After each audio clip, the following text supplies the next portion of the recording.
Miracle Brilliant Oil na sinasabing makakaalis ng pananakit ng katawan at nakapagbibigay ng extra energy sa isang pahid lang. Kailan po ba nag-start itong negosyo?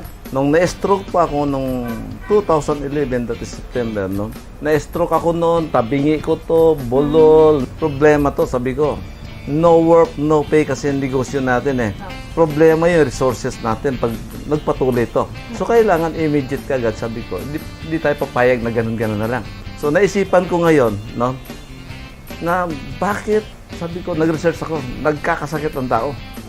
Nagkakasakit ang tao, no? Dahil yung human body pala, no? Ang pinakamakina niya ay organs. Kailangan palakasin ng organs. Paano palakasin ng organs? Pakainin. Kasi malnourished ang organs, no? Kasi nagkakaroon ng imbalance. Paano pakainin? Mineral palang pagkain ng organs.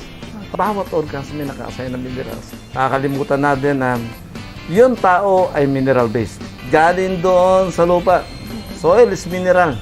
Lahat tayong structural bone natin ay mineral. Nakikita din ng doktor yan. Bakit nag-i-issue lagi silang multivitamins sa mineral? Kaya kung lack of minerals ka, ano mayayari? Nakikita natin na dehydrated yung hindi ang skin, nagda-dry, no? Tapos, yung moisture niya nawawala kasi wala nagsusupply sa bone. Kailangan palakasin ng bone kasi yun ang structural ng tao. So, yung advantage dito, no? Kung mayroon ka nito, no? Buti ka sa isang buti.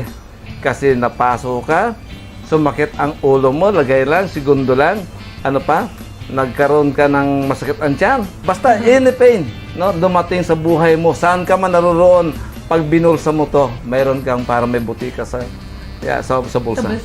Ha? Tapos meron dito? May extraordinary power ka pa pag binulsa mo to. So ito demonstrable to yung product mo to. So yung advantage ng ng Brilliant Miracle Oil.